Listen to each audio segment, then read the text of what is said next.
یہ الصلاۃ معراج المومنین ہے نا، نماز مومنوں کی، تو السماء معراج العاشقین، یہ سما عاشقوں کی معراج ہے، عاقلوں کی نہیں، پاگلوں کی نہیں، عاشقوں کی جو اہل عشق ہیں۔ تو اس کے قوانین جو تھے اس کے اندر یہ لکھا ہے کہ سما کی محفل کے اندر کوئی بے وضو نہ ہو۔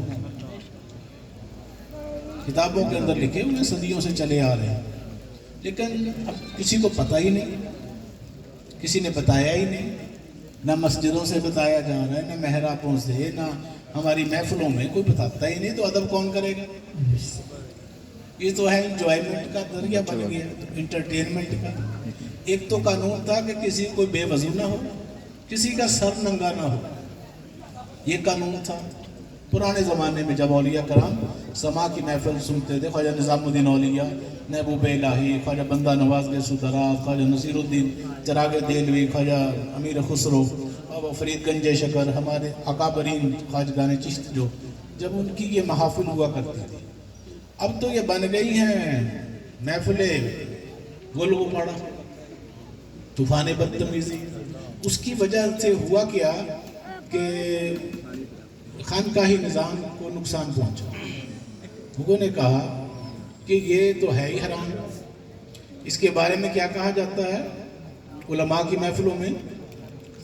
یہ جو موسیقی ہے یہ حرام ہے، اسلام میں حرام ہے، یہ زیادتی ہے، یہ بات کہنا رسول پاک کی مخالفت ہے، اس کا جو کہ پتہ نہیں ہے ہمیں باریکیوں کا۔ محمد مصطفیٰ صلی اللہ علیہ وسلم مدینہ منورہ تشریف لائے تو آپ کا استقبال ساز کے ساتھ ہوا۔ رسول پاک اونٹنے کے اوپر ہیں، مدینے کے بچیاں، وہاں کی عورتیں، خواتین انصار کے، وہ ڈف کے ساتھ حضور کا استقبال ہوا، ساز بج رہا ہے۔ اس زمانے کا جو انسٹرومنٹ، میوزک انسٹرومنٹ تھے اس زمانے میں جو رائج تھے، تو وہ ڈف تھا۔ ڈف کے ساتھ رسول اللہ صلی اللہ علیہ وسلم کا استقبال ہوا۔ طلع البدر علینا من ثنیۃ الوداع وجبت شکر علینا، اور رسول پاک خوش ہو رہے ہیں۔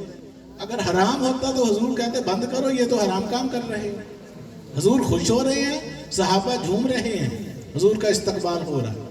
تو اس طرح 1 2 4 6 10 نہیں، 18 حدیثیں ہیں رسول اللہ صلی اللہ علیہ وسلم کی جو سما کے جواز میں ہیں، لیکن کسی کو پتہ نہیں، جو بتاتا نہیں۔ سلسلہ چشتیہ والے جو لوگ ہیں ان کو بتانا چاہیے، کیونکہ یہ ہمارے اولیاء کاملین کا طریقہ ہے۔ یہ قوالی جو ہے یہ کس سلسلے کا طریقہ ہے؟ سلسلہ نقشبندیہ کا یہ طریقہ نہیں ہے۔ سلسلہ قادریہ کے لوگ بھی سن لیتے ہیں قوالی، اور سلسلہ سہروردیہ میں نہیں ہے۔ یہ چشتیہ سلسلے کا ذمہ داری ہے کہ اپنے اکابرین کے، اپنے اولیاء کرام کے، خواجگان چشت کے طریقوں کو، اس کی وضاحت کرنا، ایکسپلینیشن کرنا، اس کو ٹرانسلیٹ کرنا، لوگوں کو بتانا، سمجھانا، تو ورنہ تو یہ مذاق بن جائے گا۔ اس سے حاصل کچھ نہیں ہے، میں گل گپاڑا، شور شرابہ اور دانت نکال کے ہنسی مذاق کے ساتھ بات ختم، رات گئی بات گئی، قوال اپنے گھر، آپ اپنے گھر، کیا خیال؟ اس کے اندر قانون یہ تھا کہ بے وضو کوئی نہ ہو، سر ننگا کوئی نہ ہو، اور محفل کے اندر کوئی اہل راز جو ہیں صرف وہی بیٹھ سکے، جو اہل طریقت ہیں، اہل عشق ہیں، اہل محبت ہیں، جو معرفت کے اسرار و رموز سے شناسا ہیں، جو مرشدوں کی صحبتوں سے فیض یاب ہیں، ان کے علاوہ اس ایریے میں داخلے کی پابندی ہوتی تھی۔ کیوں کہ سما ایک راز ہے۔ سما کیا ہے؟ ایک راز ہے، اور راز جو ہے وہ عام لوگوں کے سامنے، ناقصوں کے سامنے بیان نہیں کیا جا سکتا۔ قوالوں کے لیے بھی یہی شرط تھی کہ وہ بھی صاحب حال ہوں، سننے والے بھی صاحب حال ہوں، سنانے والے بھی صاحب حال ہوں۔ وہ بھی صوفیاء ہوتے تھے، حافظ قرآن ہوتے تھے، عالم دین ہوتے تھے، وہ قرآن و حدیث سے ہر بات بیان کرتے تھے، اور صوفیاء جو ہیں وہ پھر جھومتے تھے، رقص ہوتا تھا، وجد ہوتے تھے۔ اب ان باتوں کو کون بتائے؟ زمانے بیت گئے، اب تو محض یہ بھولی بسری داستانیں رہ گئی ہیں۔ لیکن یہ آج کی نشست مل بیٹھنے کا بہانہ ہے، تو یہاں اگر یہ بات نہیں بتانی تو اور ہم نے کہاں بتانی ہے؟ محفل سما کے اندر ہی سما کو بتایا جا سکتا ہے نا. تو سما کے ادا حضرت بابا فرید الدین گنج شکر زہد الانبیاء رحمت اللہ علیہ ہمارے سلسلہ چشتیہ کے سرتاج جد امجد. پاکستان میں سلسلہ چشتیہ کے سب سے بڑے بزرگ کون سے ہیں؟ حضرت بابا فرید الدین مسعود گنج شکر رحمت اللہ علیہ. آپ فرماتے ہیں کہ میں نے اللہ سے جو مانگا مجھے اللہ نے دی. میں نے اللہ سے جو مانگا اللہ تعالیٰ نے مجھے عطا فرمایا. ایک چیز کی میری آرزو رہ گئی. کیا؟ کہ جیسے میرے پیر و مرشد قطب الاقطاب حضرت خواجہ قطب الدین بختیار کاکی رحمت اللہ علیہ کا وصال قوالی میں ہوا تھا, آخری وقت قوالی میں آیا تھا. میری بھی ایک خواہش رہی کہ میرا آخری وقت محفل سما ہو رہی ہو اور میرے جسم سے روح پرواز کر دے. یہ کون فرما رہے ہیں؟ بابا صاحب فرما رہے ہیں, کیونکہ آپ کے پیر و مرشد خواجہ قطب پاک کا وصال کیسے ہوا تھا؟ محفل سما میں. اس میں دو عاشقوں کی جانیں نکل گئی ہیں اور ہم نے اس کو ہنسی مذاق کا ذریعہ بنا لیا. کیوں؟ کہ کوئی بتانے والا ہی نہیں ادب اداب طور طریقے دستور اس کے کنسٹیٹیوشن کیا ہیں.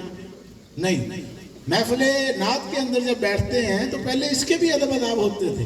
اب وہ محفل نعت جو ہیں وہ بھی بزنس انڈسٹری بن گئی ہے. اس کے اندر کیا ہے؟ ساری رات پیسے لٹاؤ اور بے شرح ہو جاؤ, بے عمل ہو جاؤ, ساری رات نعت خوانی سنو, صبح کو فجر کی نماز کوئی بھی نہ پڑھے.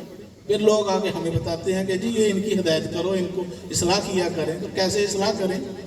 مطلب کہنے کا یہ ہے کہ با عمل بنے. ہمارے اوپر نماز فرض ہے. ہمارے اوپر کیا فرض ہے؟ نماز فرض ہے. تو اس کو ذہن میں رکھنا چاہیے کہ نماز جو ہے یہ رسول پاک صلی اللہ علیہ وسلم نے فرمایا میری آنکھوں کی ٹھنڈک ہے. تو یہ سما کا جو اس کے انداز تھے, طریقے تھے, یہ عارفوں کی, کاملوں کی اس کے اندر منزلیں طے ہوتی تھی. تو اب تو یہ نہیں کسی کو پتا کہ منزل ہوتی کیا ہے. اب تو منزل ہے پیسہ. صبح پیسہ, شام پیسہ, رات کو پیسہ, صبح کو اٹھ کے پھر دماغ میں پیسہ. تو یہ پورا ایک نصاب ہے, ایک سلیبس ہے. جو اس راستے پر چلنا چاہے اسے سیکھنا پڑے گا, سمجھنا پڑے گا, غور و فکر کرنی پڑے گی. تو اللہ تعالیٰ ہم سب کو عمل کی توفیق عطا فرمائے. میں نے کہا ساتھ ساتھ کچھ نہ کچھ نالج میں اضافہ ہو رہا ہے نا. کالجوں میں سے تو نالج ملنا بند ہو گیا. نالج ناٹ فار کالج, یہ جو ہیں جو ہماری روایات تھی اخلاقیات کی وہ بھی ختم ہو گئی. ادب و احترام کے جنازے نکل گئے. استادوں کا احترام نہیں رہا, بزرگوں کا احترام ختم ہو گئے, اخلاقیات ختم ہو گئی, بڑے چھوٹے کا تمیز ختم ہو گئی. تو اس کو کس نے بیدار کرنا ہے؟ یہ پیغام کس نے دینا ہے؟ یہ ہم سب نے. یہ جو ہم باتیں یہاں سن رہے ہیں اس کو آگے خود بھی سمجھیں, آگے پہنچائیں, تاکہ چراغ سے چراغ روشن ہو اور معاشرے کی اصلاح ہو. زبانی کلامی یہ معاشرہ ریاست مدینہ نہیں بنے گا. ریاست مدینہ کیسے بنی تھی؟ رسول اللہ صلی اللہ علیہ وسلم نے اپنے شاگردوں کی تربیت کی تھی, ان کے باطن کی صفائی کی تھی. تو یہاں باطن کی اصلاح کس نے کی ہوئی ہے؟ ان کے باطن کی تربیت کس نے کی ہے؟ تو اس طرح ہم سب کو مل جل کر معاشرے کی اصلاح میں اپنا اپنا رول پلے کرنا ہے, ورنہ بہت خطرناک حالات ہیں. جی بسم اللہ.